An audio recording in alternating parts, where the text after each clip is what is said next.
Welcome back, my gardening friends, to another Focal Point Friday episode. Let's spend just a few minutes together reviewing a snippet of information from a previous episode, highlighting a new topic, or quickly focusing on a current event in the food and agriculture world. Let's get down and dirty. A couple of weeks ago, we talked tips and tricks for transplanting fall crops in the late summer heat, but we didn't mention anything about direct sowing seeds into the garden at the same time. If you're anywhere in, I would say, zone 5 or warmer, definitely zone 6 and above, you likely are going to have some considerations when it comes to planting seeds directly in the ground, and that's mainly soil temperature. Many of the plants that we're growing in the fall are obviously cool weather loving plants. As such, a lot of them just don't like to germinate in soil temperatures above a certain range. Now, surprisingly, when we look at things like broccoli and other brassicas, which you would think would really like it cooler, they actually like a soil temperature that's higher than what you might think for germination, like as warm as 85 Fahrenheit. But in most areas, we're not starting brassicas directly in the garden unless we're using them as greens. We're starting them indoors. So things that we generally plant directly in place in the garden for a fall harvest or even for overwintering are things like beets, carrots, lettuce, radishes, spinach, even turnips. Now, some of these can handle warmer soil temperatures. Others are going to see a rapid decline in germination percentage the warmer that the soil is, up to the point where you will have no germination at all, and the seed is essentially cooked right there in the soil. So if you're in an area where the summer sun is strong and your daytime temperatures are still routinely above 80 Fahrenheit, then you're going to want to have a soil thermometer on hand before you decide to start planting those seeds. I will link to the one that I use in the show notes. They are very inexpensive and they are great to have on hand at all times.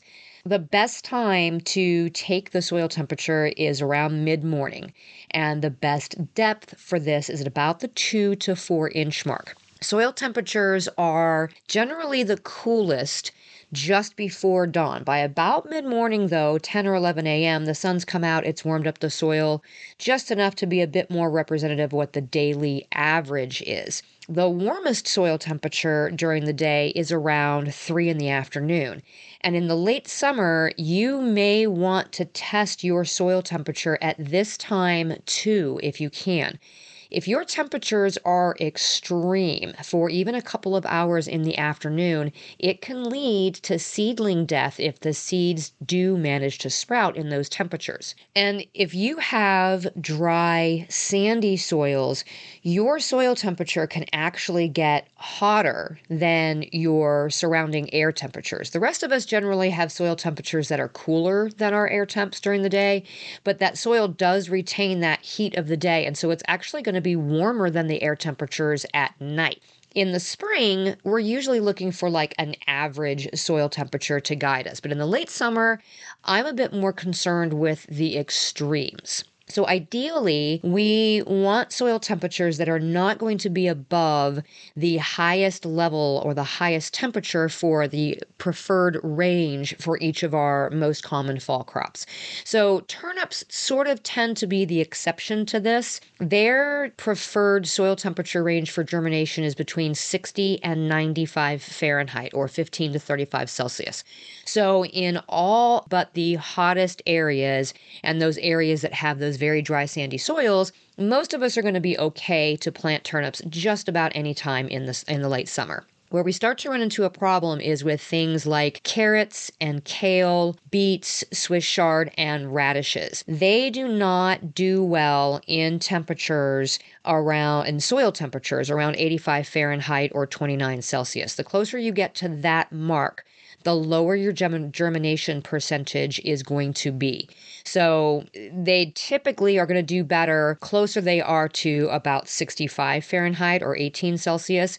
70, 75 is good, up to about 23 Celsius. That's really kind of the ideal mark. Anything after that, and you're going to start to see a lower germination percentage, and then anything above that 85 Fahrenheit or 29 Celsius mark, you're likely to see very little germination. The other even more sensitive ones are things like lettuce, mustard, peas, if you're trying to do fall peas, and spinach. These do not like soil temperatures above 75 Fahrenheit or 23 Celsius. So that is pretty cool, especially when we're talking about the late summer garden soil. Spinach, especially for some reason, really tends to like it closer to like that 65 Fahrenheit or 18 Celsius temperature mark. It just seems to be very, very finicky. And taking temperatures in all of your beds where you plan to plant is a really good idea too. If I were to walk out into one of my raised beds right now that is in the full sun all day long, I can tell you if there isn't any mulch in place on that soil, the temperature at about the 2-inch depth in that soil is going to routinely be at between 90 and 95 Fahrenheit. But if I go into one of my in-ground beds that has a deep layer of mulch, the soil temperature at the same time of day is likely to be closer to 75 Fahrenheit, right? This is partly because there is more moisture retained in that soil because it has a larger mass than what we have in the raised containers, but also because it has that deep layer of mulch. This is why it's important to test the temperature in each location prior to planting and to plan what's going to go where based on these findings. You can choose those more sensitive crops in the beds that you know have the lower soil temperature. This is also really good information, too, to take note of for our garden journals, because that way we can get a better plan for next season for what happens in those beds. So how can we get our soil temperatures to cool down a little faster toward the end of the summer so that we can get those fall seeds in? A lot of us are sort of racing the clock right now to get stuff in the ground so that we know that it germinates and it comes to maturity before, say, our first frost hits. Well, of course, mulch is our friend here, okay? So as long as you're using like a light-colored mulch like straw, you're going to be keeping the hottest of the summer sun's rays off of the soil surface. That is going to help. But that does take some forethought. You have to make sure that you have that mulch in place. So the other way to do this, to cool the soil, is to add moisture.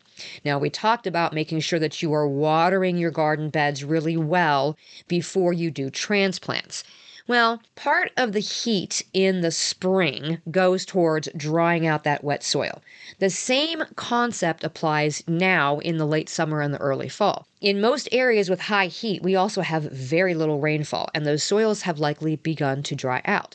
So if you can manage to water that soil very thoroughly, it is going to cool it down by several degrees. Trap that moisture in then with some mulch, and then you should start to see the average soil temperature begin to drop. Then, to go one step further, you can add some shade cloth over top of that bed, and that is going to further protect the soil from the sun's rays and lower that temperature even further. It's a multi-step process, but if you need to get things in the ground around a certain time to avoid a fall frost, then these are the steps you'll likely need to take other than just waiting to protect the seeds that you need to germinate in place. Thanks for joining me on this Focal Point Friday. I'll be back again on Tuesday for another regular episode of the Just Grow Something podcast. So until next time, my gardening friends, keep on cultivating that dream garden, and we'll talk again soon.